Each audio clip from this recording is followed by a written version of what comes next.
I'm a man who enjoys eating cheese and crackers. Sit me down in front of a plate of cheese and crackers and I couldn't be happier. So many tastes and flavours. Every bite is a new experience. But feed me cheese and crackers every day, breakfast, lunch and dinner, and I'm gonna get sick of them pretty quickly. I'm kind of like this way with military shooters. I'll eat one because I think I should. There was a time in my life where I couldn't get enough military action, but overconsumption has spoiled the taste. I, like many others, suffer from a horrible condition, genre fatigue. So we're sending this out to military shooter developers all around the world. We're sick of shooters, and it's all your fault.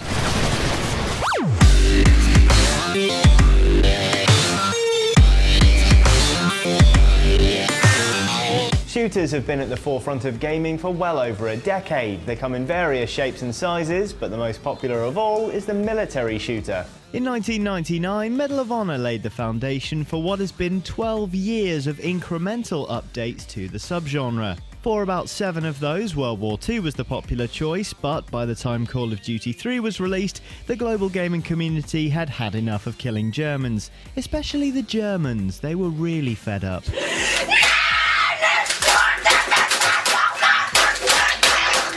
Call of Duty 4 Modern Warfare gave the genre a much-needed reboot the following year, resulting in record-breaking sales and a new lease of life for the genre. It's been so popular, publishers Activision have released a new title from the franchise every year since. Since 2007, we've had 5 games from the Call of Duty series, all with their own brief but explosive campaign, and all with a largely similar multiplayer component. The series has adopted a release schedule akin to an annual sports franchise, where demanding development deadlines leave little time for innovation. Like sports games, the developers have decided to focus on refining and reiterating on core mechanics. It makes sense. With a captive audience, iteration trumps innovation, at least for a time. Of course, for all this talk about how formulaic the military FPS genre has become, the latest Call of Duty game, Modern Warfare 3, has once again gone out to sell bajillions and smash further sales records to pieces. So, is the military first-person shooter losing its appeal? Time to ask experts. I'm a little bit tired of them. Although I did say this last year after playing Modern Warfare 2, I was like, yeah, I probably won't play Modern Warfare 3. And I've just started playing Modern Warfare 3. Well, I used to play through the campaigns, but this year it's all about multiplayer. I haven't even bothered with the campaigns on Call of Duty or Battlefield. It's all about multiplayer. I just get a lot more enjoyment from it.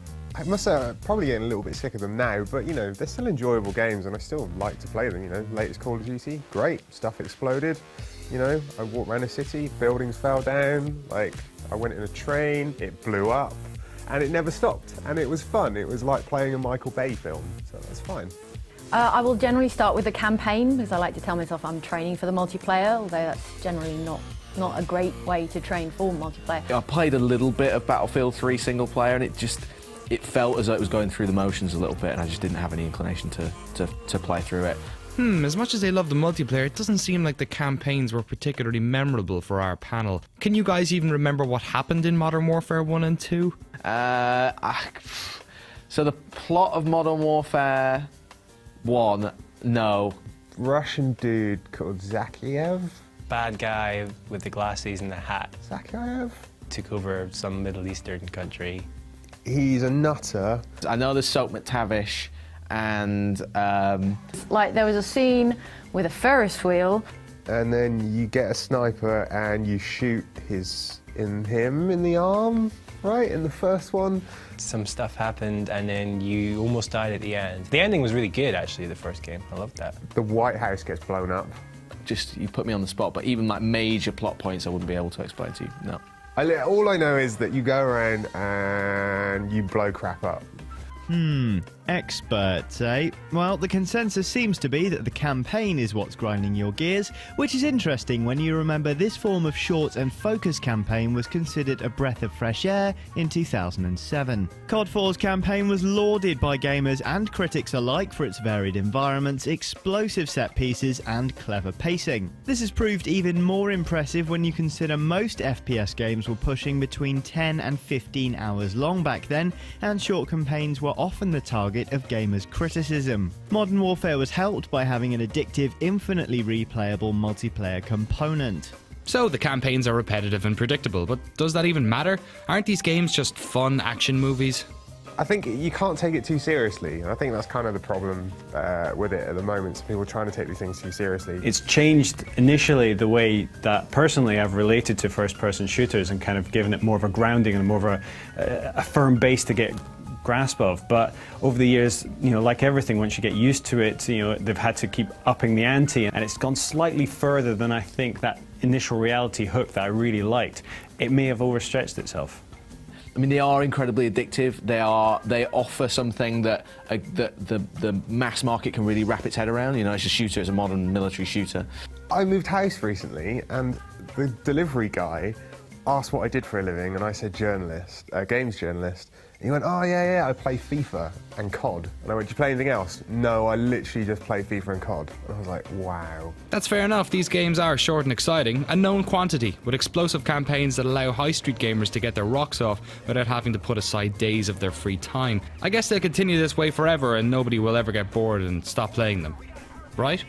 It's like FIFA now. It's like that game that comes out every year, and people know what they're getting, and it doesn't have to, unfortunately, it doesn't have to massively overhaul what it's doing. In fact, that would be a bad thing for it to do, because people know what they're getting each year, and they're gonna want to have a new Call of Duty experience around November. That's why it sells so well, and that's why it does so well. I think we've gotten to a point where they've really nailed their formula, and although there is a question of genre fatigue, I think they are very wise in not messing with the winning formula. If business teaches us anything, it's that they'll always go until it's too far. There's not going to be a point where Activision will go, that's it, we're going to stop making them now because we think we've made the one that's going to sell the most. They'll go 2 or 3 releases beyond what we think would be, you know, appropriate.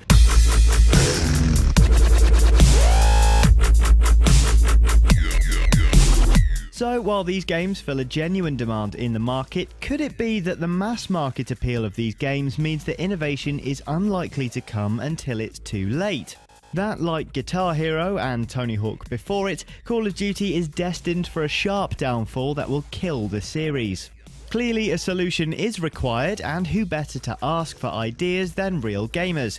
Last week, we asked the GameSpot community what they thought of the genre, and using that information, we've come up with some surefire ways to save the military shooter campaign. Cyberbite727 says, yes, I'm mucho tired of shooters. They generally start out interesting and fast lose their appeal. Several hours of bang, bang, bang and crap AI. Yawn. Too much yawn and bang going on there. What you need is improved AI. Instead of shooting hundreds of gormless lunatics, how about soldiers that actually behave a bit like soldiers? No more running wildly out of cover, for instance. Fear is a major component of war, so it might be interesting to battle a soldier you actually felt intimidated by for once.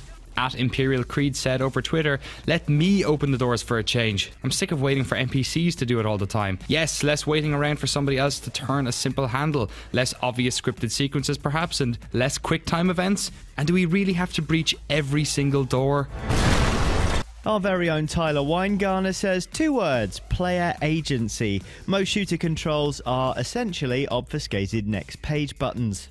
This is the feeling of empowerment that comes from being able to take actions in the game world whose effects relate to the player's intention. Simply going along for the ride is getting old. The most engrossing games ensure the player feels part of the reality, so how about empowering the player some more? Rocker6 told us, I'm getting very fatigued by them since all lack any innovation and creativity. I used to love FPS genre before COD and military shooters became too popular and shortened campaigns way too much, removed freedom of movement and started with scripted and linear campaigns. The Call of Duty series and even the latest Battlefield game are about as linear as you could get, so let's have more dynamic battlefields with several ways to attack an objective and explorable war zones. You know, sort of what like the Battlefield series used to be like. And finally, Timur Hussein chimed in saying, a chapter after the war where the soldiers have to come to terms with all the stuff they've seen and done. Well, while you could argue that Black Ops was essentially 5 hours of that, yeah, it would be nice to show the realistic consequences of war and the protagonist for a change. The gung-ho nature of these games is getting irritating. War is ugly, usually unnecessary, and as we've seen in recent years, often fought for the wrong reasons. How about a war game that actually tackles these issues and makes us think about the realities and lives behind the explosions? one that makes us question war instead of celebrating humanity's greatest weakness. So will these ideas actually fix the genre? Well, probably not. If there is one predictable aspect about the games industry, it's that nothing about it is actually predictable. And though many people are complaining, the genre is still incredibly popular with both the hardcore and the mainstream. With more military shooters on the way from Activision Studios and from EA through DICE and Respawn, it's fair to say we haven't seen the last of them yet. Yes, and in fact, since this video started, over 7 billion men, women and children were massacred online. Really? I have no idea.